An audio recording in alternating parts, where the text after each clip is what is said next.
Alors, quelques mots sur la candidose, puisqu'on en rencontre de plus en plus au niveau des consultants. Donc la candidose, c'est la prolifération du candida albicans, c'est une levure qui est naturellement présente dans le système digestif, mais qui par sa prolifération va causer des symptômes délétères pour l'organisme et très gênants. Elle apparaît souvent due à des habitudes alimentaires qui sont néfastes, tout ce qui est prise aussi de pilules contraceptives, d'antibiotiques, de stéroïdes peut engendrer la prolifération de la levure et on a aussi tout ce qui est consommation d'alcool puisque l'alcool en plus est très sucré, nous le verrons, ça a son importance tout à l'heure.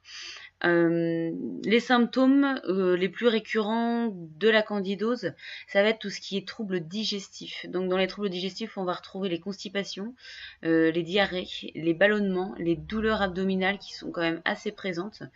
Ça peut engendrer aussi des problèmes, des infections ORL, des problèmes de peau, des céphalées, donc des maux de tête.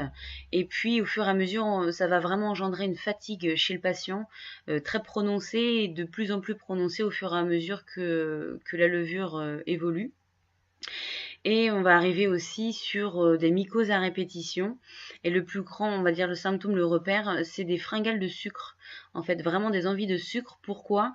Parce que la levure se nourrit de sucre. Donc c'est pour ça que je revenais tout à l'heure sur l'alcool qui est très sucré. Ce sucre, tout le sucre qui est ingéré par le patient, va permettre de nourrir la levure qui va s'en servir pour proliférer. Donc comment pallier à la candidose? Donc déjà, il faut être au clair avec votre patient. Ça peut être quelque chose qui est long à mettre en place, tout simplement parce que déjà, il y a des changements d'habitude alimentaire. Il faut bien leur faire prendre conscience que tout ce qui va être sucre, donc c'est-à-dire les sucres rapides, bien sûr qu'on va retrouver dans les sodas, les choses raffinées sont à proscrire, ainsi que tout ce qui est indice glycémique qui va être au-dessus de 60-70, comme les pommes de terre, les choses comme ça. Il va falloir fortement diminuer, voire même complètement arrêter pour ne plus nourrir cette levure. Donc déjà, ça prend un petit peu de temps de proposer à votre patient tous ces changements alimentaires, mais il faut bien lui faire comprendre que sans ça, ça va être très difficile de s'en débarrasser, tout simplement parce que même s'il prend des compléments ou des choses qui vont nettoyer les intestins, s'il continue à nourrir la levure, le peu qui reste, en fait, va continuer à chaque fois de se reproliférer. Donc il peut y avoir un mieux fait, mais qui va être que temporaire, puisque la levure va toujours trouver de quoi se nourrir. Donc en dehors de l'alimentation, on peut consommer des prés et des prébiotiques qui permettent de réimperméabiliser et de réharmoniser la flore intestinale, qui va aider justement à ce que l'intestin retrouve sa flore correcte de son fonctionnement optimum. On peut prendre aussi de l'extrait de pépins de pamplemousse qui est considéré comme un antibiotique naturel qui va pouvoir permettre de nettoyer bien les intestins. Et puis aussi tout ce qui est consommation d'ail à assez bien sûr haute dose qui est un antifongique naturel. Donc ça va permettre en fait de bien nettoyer les levures.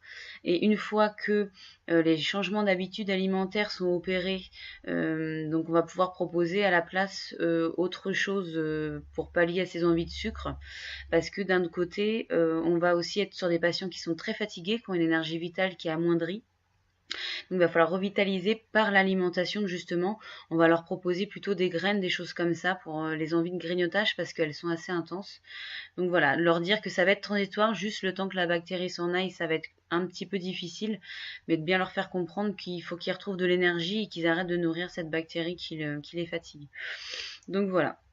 S'il n'y a qu'un changement d'opérer, bien sûr, s'il n'y a que l'alimentation de modifier, ça va être plus difficile de nettoyer tout ce qui est résidus et les intestins. Si par contre le patient n'opère que les changements et prend les compléments sans opérer de changement au niveau de son alimentation, en effet voilà, ça va nettoyer, mais ça va continuer à nourrir quand même, donc ça va continuer à se proliférer. Donc ça prend un petit peu de temps. Il faut bien expliquer à votre patient que ça peut être un petit peu long, mais qu'il est vraiment acteur de ce changement-là. Et qu'il est important qu'il le fasse au long cours et pas juste sur quelques semaines. Voilà, j'espère que vous en avez pris un petit peu plus sur la candidose et que ça vous servira plus tard.